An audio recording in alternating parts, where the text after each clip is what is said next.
What's going on, everybody, and welcome to the other side of the Firewall podcast, where we talk about the latest and greatest of cybersecurity news, as well as we highlight those movers and shakers and glass ceiling breakers, those people of color who've made it to the other side of the proverbial firewall. My name is Ryan Williams, and as always, I'm joined by Shannon Tynes. What's up? What's up? What's going on? So, welcome back to the show. If this is your first episode of the week, definitely go back. Monday and Tuesday are topics. So, on Monday, we talked about the last pass compromise and how it's affecting 18 million people, I believe, me being one, potentially. And then on Tuesday, we discussed a trending challenge on TikTok that's leading to people downloading malware on their devices. So definitely tune in for that one, especially if you have kids who are on TikTok or you're grown up on TikTok. I'm not judging you. I'm just saying, delete it. Um, we discuss how there's three parts to that story that I find to be alarming. So definitely tune in for that. And then on Fridays, we discuss everything else: so movies, books, games, TV shows, all that good stuff. So non-cyber related type stuff. So definitely tune in throughout the week for those 4 different episodes. But today, our discussion revolves around a article this comes from InfoSecurity, or infosecurity-magazine.com, an article written by James Coker. It is titled "Majority of U.S. Defense Contractors Not Meeting Basic Cybersecurity Requirements." So the title is very alarmist, in my opinion. Like, not to bash them, but when you actually get into the stats, it's not as bad as the title leads you to believe, in my opinion. But it says nearly 9 out of 10, so 87% of U.S. defense contractors are failing to meet basic cybersecurity regulation requirements, according to research commissioned by Cybersheath.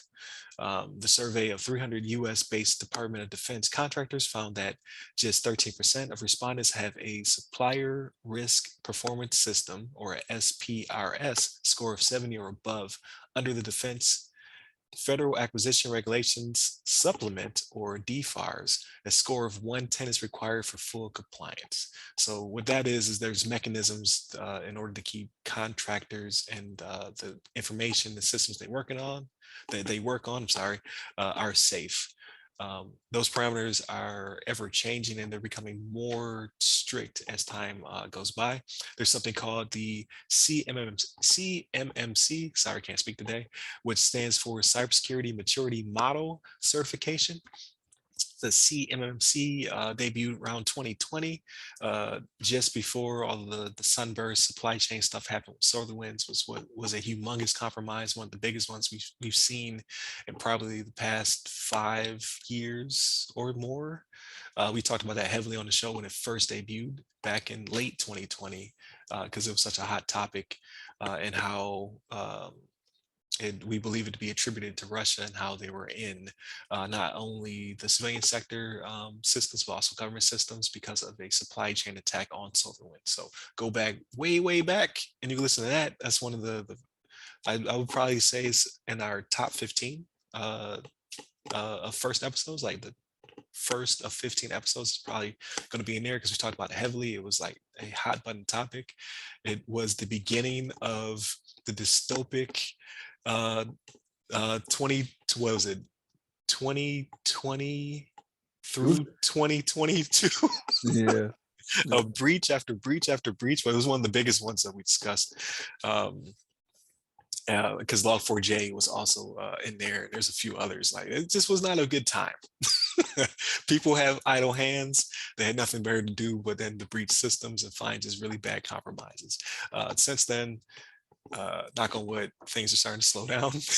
We haven't had any sunbursts or any Log4js in a few months. But with that happening, the government decided to revamp its CMMC regulation and make improvements, adjust scores, and change some of the ways that defense contractors and others had to metrics and milestones they had to meet in order to be compliant.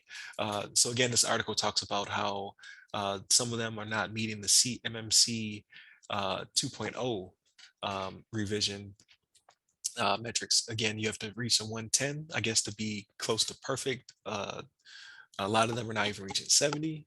which is a good score. So you thinking back in school, 70 would be a C, right? But it's not. It's not in this case. Well, it's 70 out of 110, right? So it's a D at this point, right? So, yeah. Right.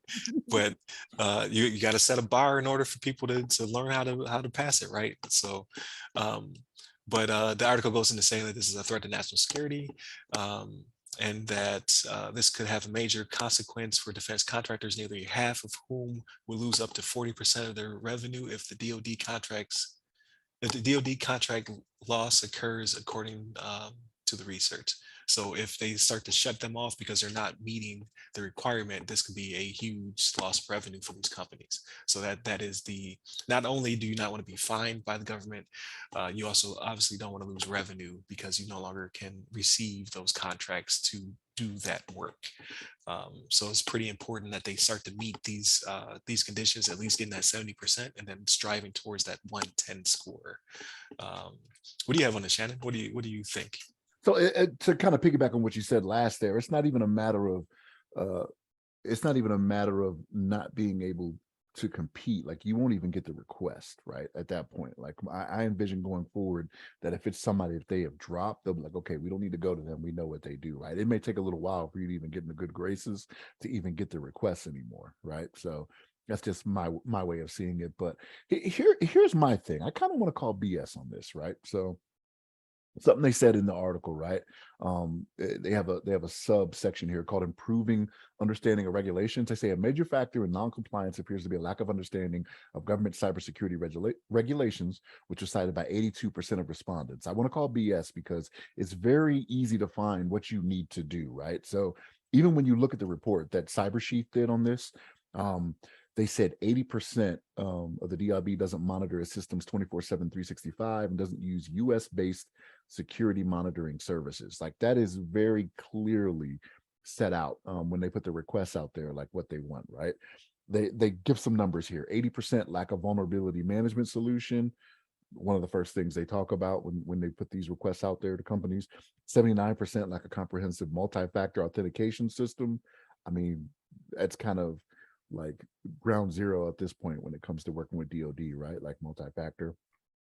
73% like an endpoint detection and response solution. Like, how do you not have that, right? Like your virus definition and things like that, right? It's like, how are you lacking on that? 70% have not deployed security information and event management, right? Your seems this just kind of, to me, it just seems like for these companies, everybody wants that DoD contract, right? Like, it's one of those things where you will make good money on a DoD contract, but to do all the things that you need to do to be secure, I'm not going to lie about it. Like, it can cost you, and it's a lot to go through, right? It's easier to just not do it and just hope you get forgiveness, right? Especially if you're already embedded. If you've been working with DoD for 5 years, you may think, well, they're not going to get rid of us, right? Like, we're going to keep doing whatever we do. But like, some of the stuff that they lay out in the report, I mean, it is right up front in the request that you put out there, right? So for procurement from these companies. And again, this goes back to, this was several months ago, we talked about this, about letting the companies police themselves, right? Like them saying, yes, we are following these guidelines and doing this, that, and the third. Like, who was watching them? Like, we're just taking their word for it, right? And I think that's why a lot of this is like this. Right. And I think I trying to recall why we said that. Is that because of the lack of auditors? Was it that they didn't have enough auditors to go around? That's why they're having them self-certify? I can't think that's remember. what it was. Was it what it was? Yeah, I think it was. It stuck with me because I was like, that is dumb. I was like, that is dumb, because they could just, you just submit a report saying, okay, yeah, this is what we're going to do. If it was for lack of auditors, which seems like it makes sense, right? Like, how are they ever going to get around to them, right? They're just going to look at it and be like, all right, these guys said they're good. They're providing their service that they promised to us. We like what they do for us. So yeah, but what would happen if they caught you in the lie, though? Like, would it just be a fine, or does it, scale up? Like, could I put you out of business because you're a liar? That I don't know. Yeah. That I don't know. And again, like, this is one of those things where I just got to throw my BS flag, because these things are, it's not like the government is hiding anything from them to say, oh, we may not have told you this, but 24/7, 365, if they do this, that, and the third. Like, no, it's all laid out. Like, these requests, a lot of pages in them, right? Like, these contracts when they're signed, these performance work statements, all these things, a lot of a lot of pages to these things, right? Right. So Right. it may not. And here's the thing: for some of these companies, now granted, you do have some small companies, right? And Department of Defense will go after minority owned, veteran owned, smaller companies, right? Like they may not always go with a bigger company unless it's something that only they can do, right? Like if only they can provide that service, then it is what it is, right? You know what I'm saying? Your Microsofts, your Amazons, whatever it may be. Right. But I just I'm not thrilled at seeing this because I have somewhat of an idea what goes into trying to procure services in the DoD, and I want to call BS on it from what I've seen. I'm like, man, it's a lot of pages. You know what I mean? Right. I'll control F it and look for look for this, that, and the So third. so is a slow steady march though? Like is it so I should say, is it a difference between like, okay, the CMMC, I don't know why can I say that. I promise you I know what it means.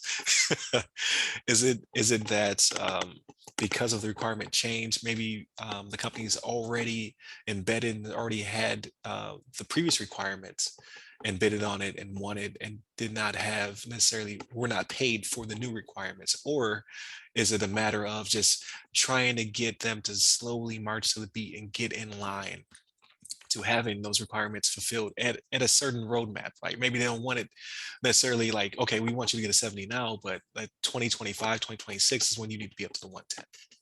Well, for 2.0, they don't even need to do it until 2023. Like it's not even something that they're holding them to right now. Like what this is based off, if I read Okay. this correctly, is what they're doing right now with the current CMMC, right? So like 2.0 doesn't come out till 2023. I see what you're You're, saying. you're not you're not following what we have out there right now. So if we're going to make it more stringent, how can we believe that you're going to do better? If you're not up to 70, if you're not getting the D now, we don't want the F. You know what I mean? So I'm just saying that's just my thinking behind it. So Gotcha. Okay. So I'm sure this is going to pop up again. I've seen a similar article. I didn't speak about it because it was still kind of a work in progress. But this one was like, this one had hard details in it. So I'm sure it's going to come up again, probably before the new year rolls around, if not just after the new year, to kind of see where companies are at, what they're doing. Another survey. Um, it's interesting, right? Because I'm not in that sector quite yet, so I've only seen it from behind the blue suit or green suit or whatever you want to say, like the person in uniform. I was like, I have to stay up till midnight, make sure we're ready for this inspection. And it's supposed to be operational inspection, right? We're supposed to already be there, but obviously we have an operational mission. So it's not that it's taking a back burner, but you have your hands are tied sometimes. Like I need to get something done. I need to also continue to work on this, whatever solution it is, to make sure that we're safe. Sometimes the two of them cannot be done at the same time, and then that's when the inspection rolls around to get you to where you need to be, and then you're hustling, right? You're working hours on hours on hours to get where you need to be. So I've not seen it from the other side, so to speak, of the firewall. There it is. Came full circle. Season 2 starts that. No, I'm just playing.